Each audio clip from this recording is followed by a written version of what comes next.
Hare Krishna. Donc, dans le 11e chant du Srimad Bhagavatam, qu'est-ce qui se passe? C'est qu'il y a un roi qui s'appelle Nimi.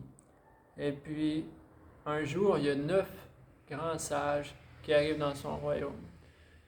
Et puis, étant donné que ce roi-là, Nimi, il est très cultivé, eh bien, ce qu'il fait, c'est qu'il reçoit ces sages-là avec un grand respect et il leur pose chacun une question.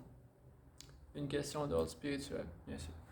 Donc, une des questions que le roi Nimi a posées, c'est qu'il demande comment est-ce qu'un matérialiste idiot peut traverser l'énergie illusoire qui nous maintient dans ce monde-là.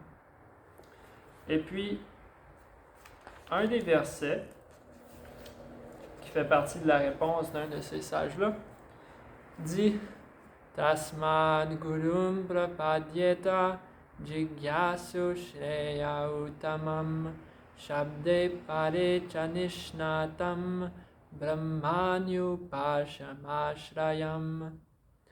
Donc, il dit Tasmad gurum prapadyeta. Premièrement, quelqu'un qui veut atteindre la perfection de la vie, qui veut atteindre le vrai bonheur, doit prendre refuge d'un maître spirituel authentique. Jigyasu Shreya Uttamam. Qu'est-ce que ça veut dire approcher un maître spirituel? Jigyasu, c'est qu'il faut lui poser des questions sur c'est quoi le but de la vie, comment ça se fait que je souffre, etc. Donc on ne va pas voir un maître spirituel pour lui demander comment on peut réussir à séduire la fille de nos rêves. Mais on lui demande des questions qui traitent de notre bienfait absolu, qui est de faire de l'avancement spirituel. Donc, Tasmat Gurum Prapadyeta Jigyasu Shreya Uttamam. Et là, ça explique comment est-ce qu'on fait pour savoir que quelqu'un est un maître spirituel authentique. Parce que peut-être bien, il y a toutes sortes de maîtres spirituels. Comment qu'on fait pour savoir que ça, c'est un vrai maître spirituel? Eh bien, Shabde Pare Chanishnatam.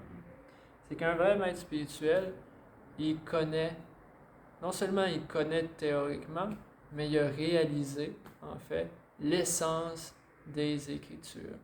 Et ici, on parle de l'essence de la littérature védique, des écrits anciens sanscrits du yoga, qui sont, dont l'essence est donnée dans les textes comme la Bhagavad Gita et le Srimad Bhagavatam, dont on est en train de lire. Donc oui, le maître spirituel, il a réalisé l'essence des Écritures et Brahma Nyupa Shama Shrayam. Ça veut dire que ce maître spirituel-là, il est complètement détaché des choses matérielles parce qu'il a pris refuge du Seigneur suprême complètement. Donc, il est complètement détaché des choses de ce monde. Comme Jésus disait, pourquoi est-ce que vous stressez autant, vous êtes autant anxieux pour trouver de la nourriture, puis pour vous vêtir? Les animaux ne sont pas aussi anxieux que ça. Puis, d'une façon ou d'une autre, ils trouvent ce qu'ils ont besoin.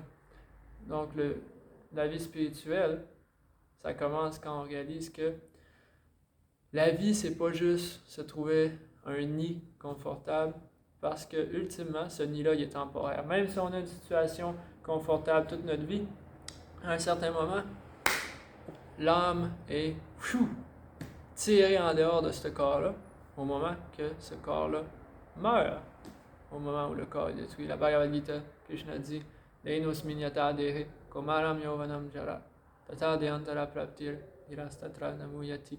Que quelqu'un qui est dhiras, quelqu'un qui est sobre, quelqu'un qui est sage, quelqu'un qui a de la connaissance spirituelle, il réalise que le corps change. Right? On a un corps de bébé, on a un corps d'adolescent, on a un corps d'adulte, on a un corps de vieux. Le corps change à 7 ans. En 7 années, toutes les cellules de notre corps ils ont changé. Il n'y a plus une cellule qu'on a dans notre corps en ce moment qu'on avait là 7-8 ans. Donc, on se réincarne même dans cette vie-là. selon notre karma, on évolue dans une certaine direction. Et à un certain moment, si on est fortuné, on se demande c'est quoi que je fais, c'est où que je m'en vais, et qu'est-ce que je devrais faire, et où est-ce que je devrais m'en aller. Et puis c'est le but un peu de ce verset-là.